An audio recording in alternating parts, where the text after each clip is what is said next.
Hello, hello. Welcome to Live with Jesse and Melva. Uh, well, this time is Live with Melva. Jesse will be with us next time.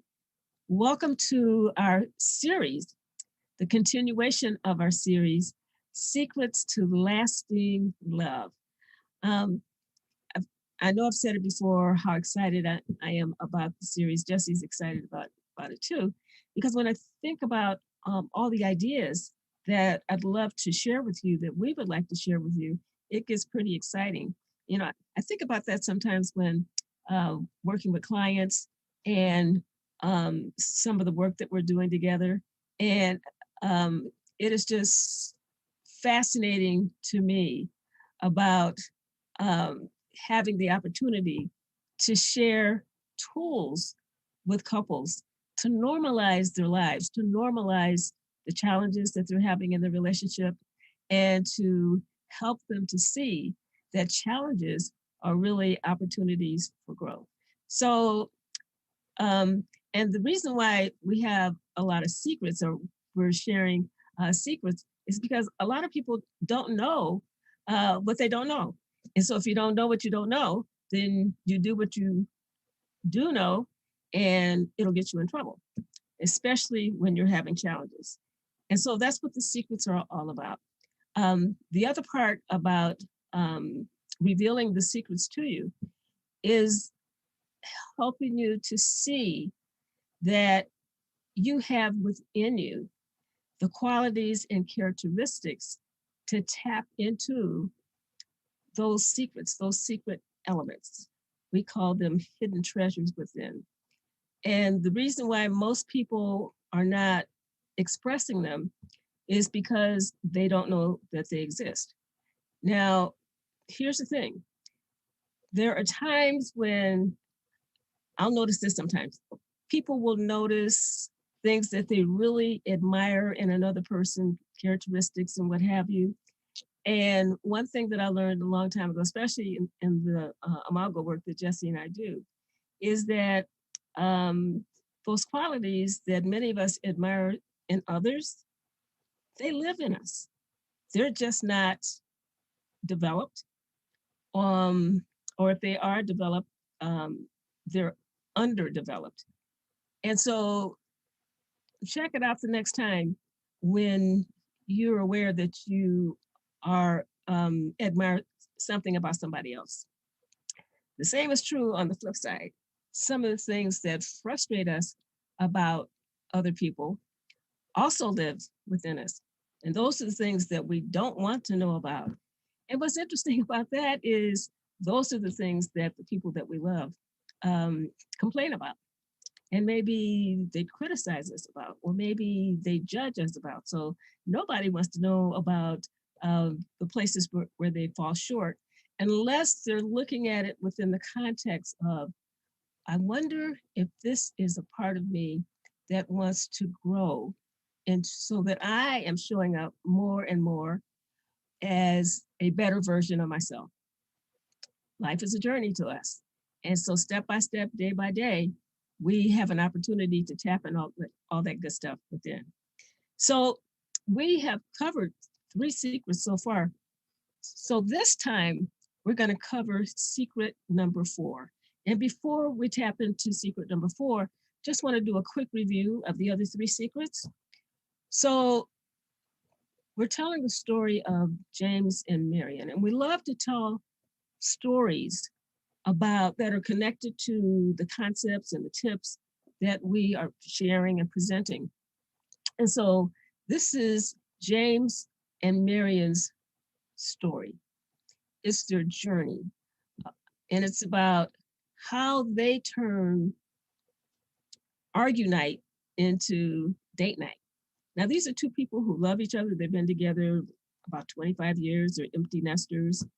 And for those of you who are joining for the first time, is that as empty nesters, they thought we're going to have all of this time together where we can just hang out and um, we'll just have more time to chill together.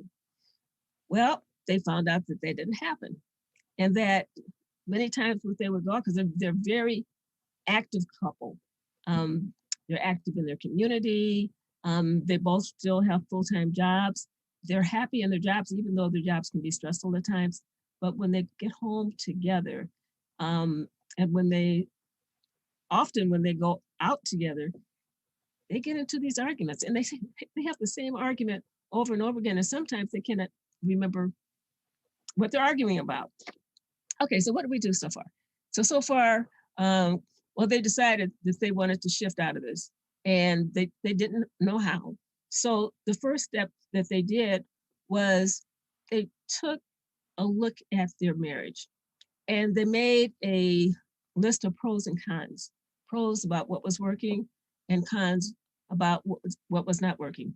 What was not working, for sure, was the arguments.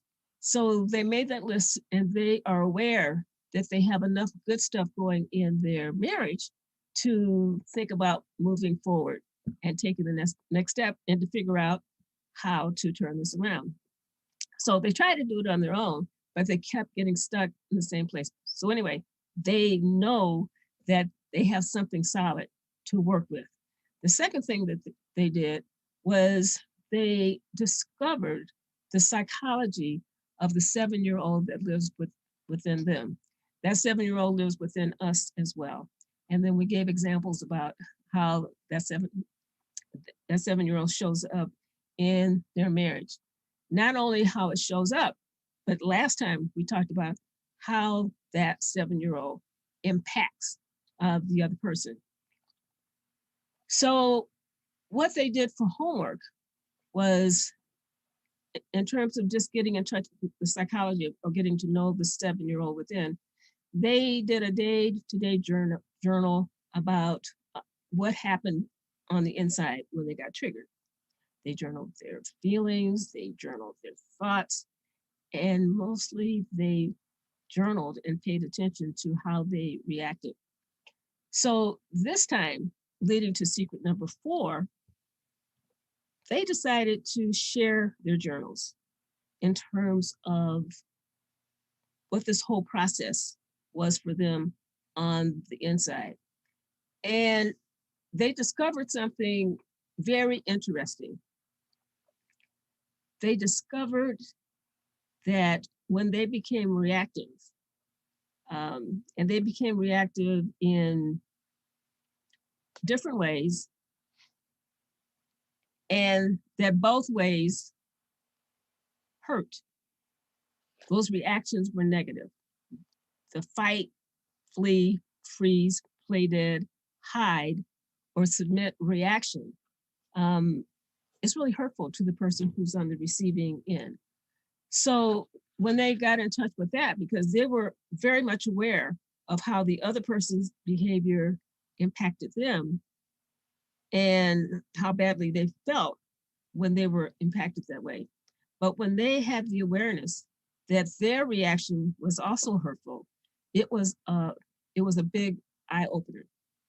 And that's what happens when people discover what they don't know, that they don't know about their behavior, their survival behavior, because all of us are wired for behavior.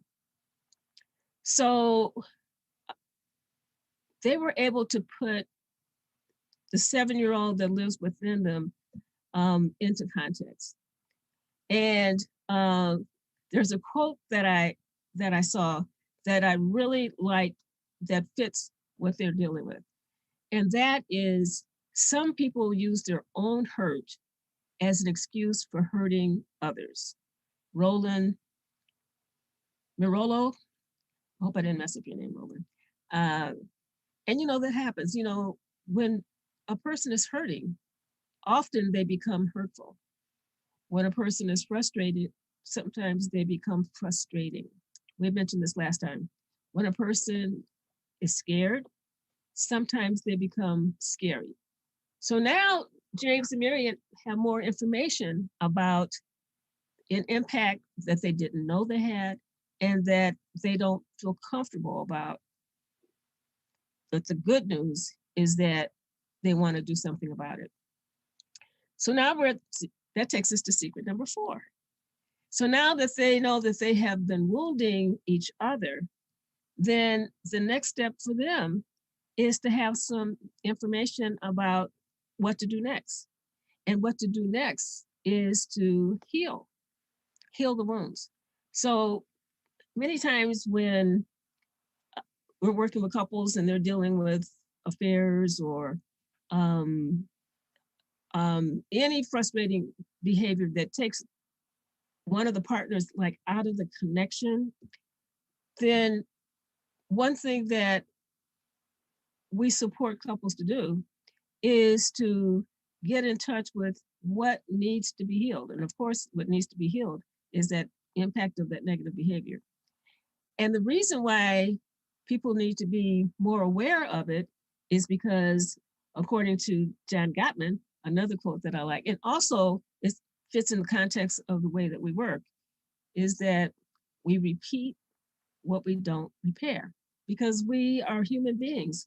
We're wired to react with a knee jerk reaction when there's a threat. And in relationships, the threat is to the connection. So anytime, and it's mostly unconscious, anytime a person feels that their connection with the person that they love is compromised or threatened, their brain is wired to automatically bring out the 7-year-old to do its job. And its job is to connect. It just doesn't do it in a grown up way. And since most people don't know that the 7-year-old exists, then they don't know how to respond differently. So, what is it about James and Marion in terms of that healing piece?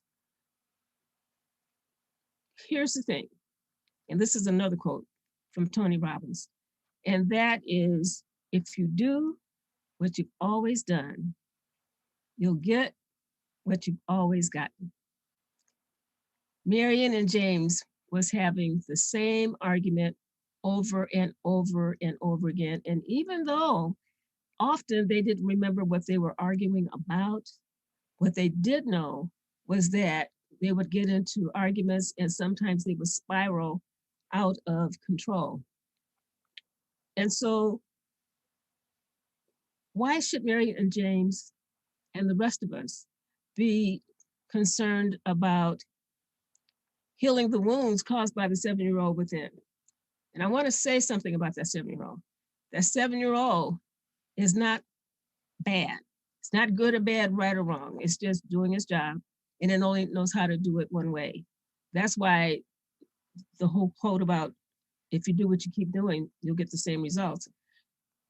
That 7-year-old only knows how to do and respond and react and show up in a certain way. So, what are some of the things that James and Marion did over and over again?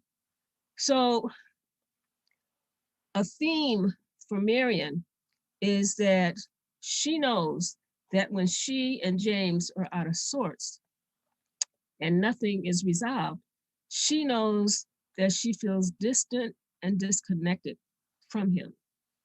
And that's very painful for her.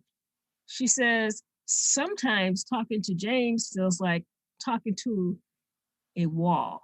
She says, he won't listen to what I'm trying to say. Now, how many of you have heard that? Or how many of you have said that yourself? The person that I love, I'm trying to talk to them, but they don't listen.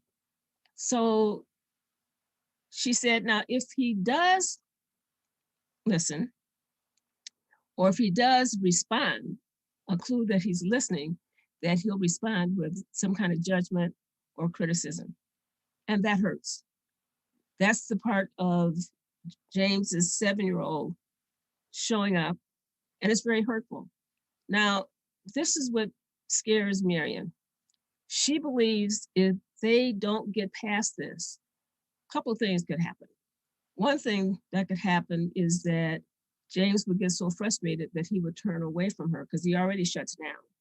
He would turn away from her and maybe have an affair, or if it gets too bad, then they'll get a divorce. And this is the second marriage for both of them, and neither one of them want that. So she's aware of that. For James, he is thinking about constantly, because as an empty nester, he's thinking, his first thought is not, I want to spend more time with Marion. Now, he may be thinking that, but that's not his first thought. His first thought is, now I can come home and just have peace and quiet and chill out, because he has a very stressful job, even though he loves it, to chill out. And what he has not communicated to Marion, and so Marion does not know, that he needs time to adjust to being out of that stressful working environment when he gets home. Because once he has a chance to chill out and get centered, then he's ready to engage. But he never told her, and she doesn't know. So all he knows is that she complains. She complains that he doesn't talk to her, that he doesn't spend enough time with her, um, and that when they are together and they go out on a date, he is distracted. So to him, she's just nagging and criticizing, and that gets on his last nerve.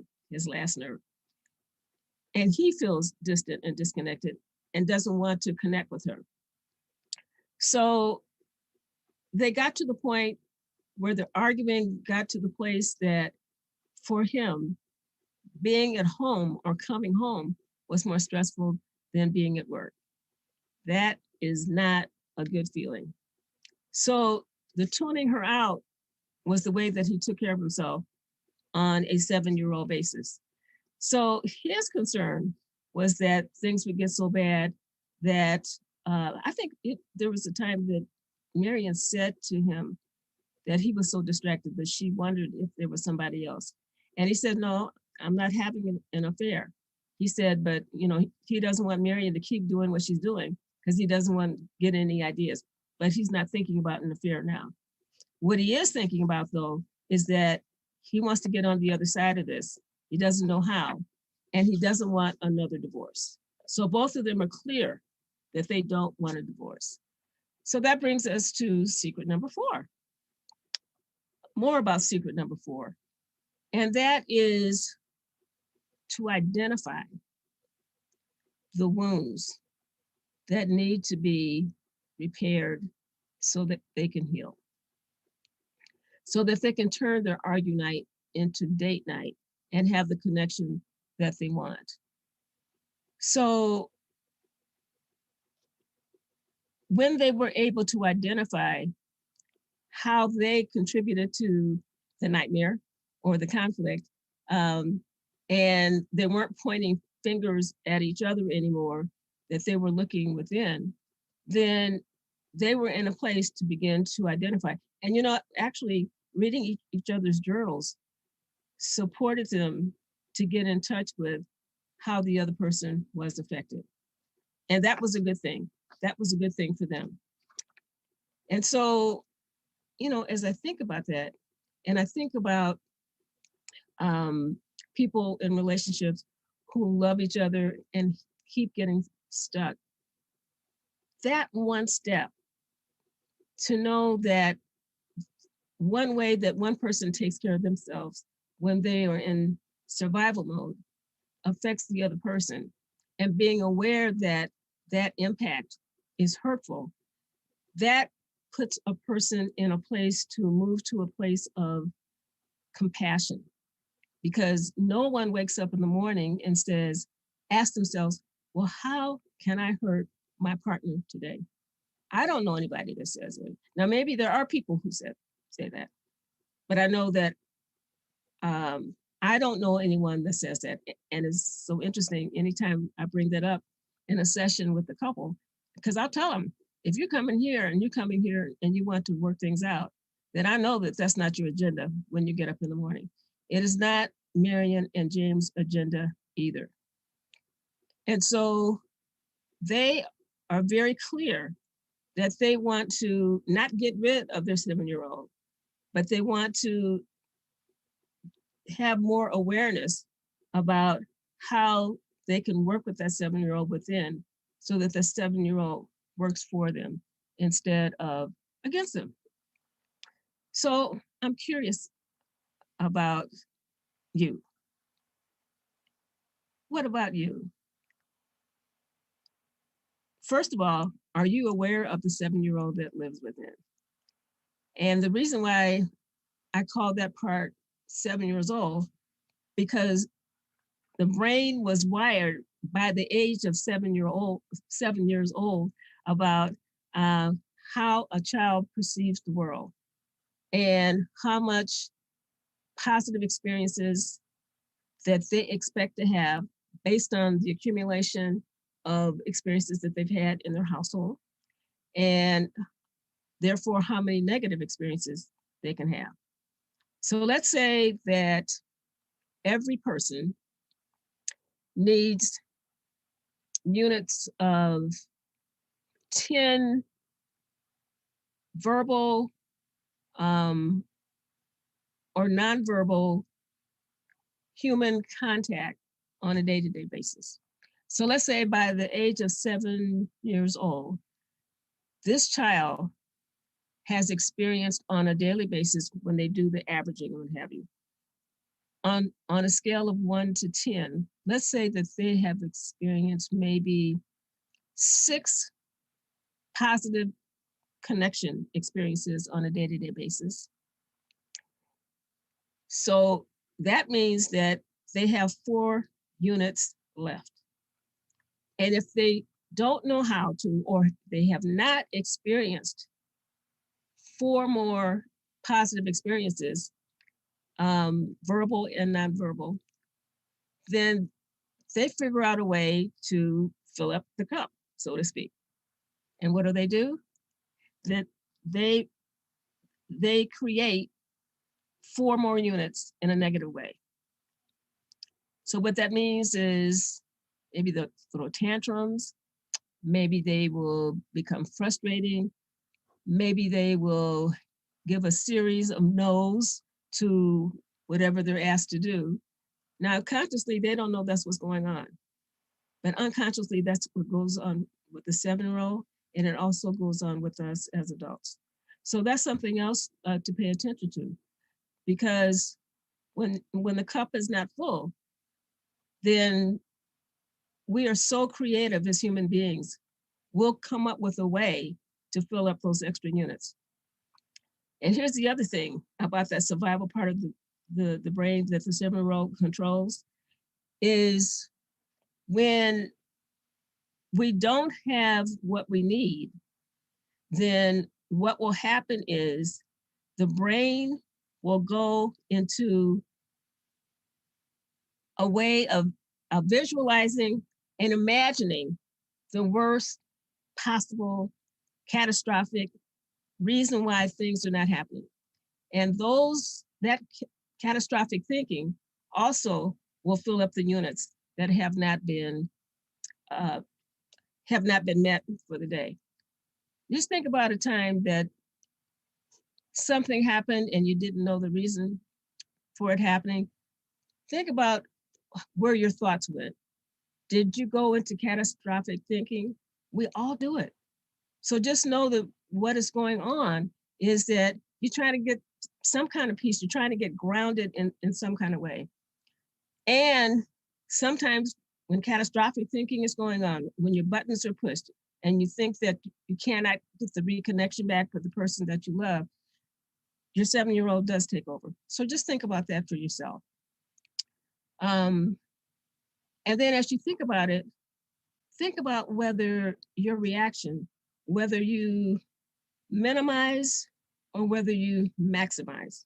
And those terms came up with one of my colleagues in Imago, Joyce Buckner, that when we minimizing a situation to feel safe, we put the value of it less than what it really is, and we shut down because we don't know how to cope with it. And when you're flooded with a lot of feelings, those feelings become overwhelming. The other style, the other pattern, is maximizing, feeling so anxious that everything is a big deal. You hear language like, you always do that, or you never do that. And then the criticism comes from that place. It doesn't mean that the person who is minimizing, that they don't become critical, because they do. They just kind of do it in a way that they are stonewalling and shutting down. Because when they come out of that shell, they become pretty intense. So when you answer those two questions, ask yourself or begin to imagine how your reaction impacts your mate in a hurtful way. Just imagine that. What do you imagine that looks like or feels like? What do you imagine happens to them on the inside when they're impacted? So remember now, we're going for compassion, we're going for understanding and compassion. And one way to help you to get in touch with that is to think about the last argument that you had and just think about how your 7-year-old showed up. And we just want you to think about that between now and next time. And when you get in touch with that, ask yourself, is there anything that I want to change? And remember, you're in no judgment zone. Is there anything that I want to change? Because whatever relationship you're in, I am assuming that this person that you love, you want to have a more loving experience. And it's hard to do. It's hard to communicate that when in survival mode. So that's some food for thought between now and next time. So if you want support in any of these steps, feel free to go to our website, jesseandmelva.com/consultation. We'll be happy to set up a free telephone consultation with both of you and both of us, just to help you to have a jump start. Because there are steps, and sometimes there's blind spots and sometimes there's tunnel vision, and people can't see like that one step that's going to help them to start moving in a direction that's going to work for them. We'll be happy to get you started. So thank you so much for joining us for Jesse and Melva Live. No, sorry, Brian. Thank you for joining us for Live with Jesse and Melva. We look forward to next time to share with you secret number 5. Take care. Bye-bye.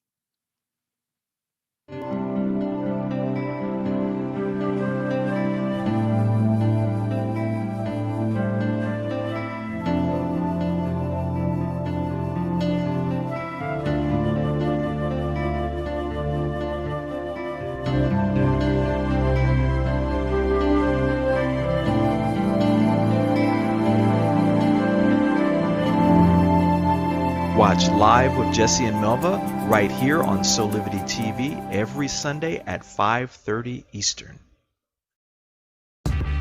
Solivity Magazine brings you the best in inspiration on Solivity TV. Check out our new shows.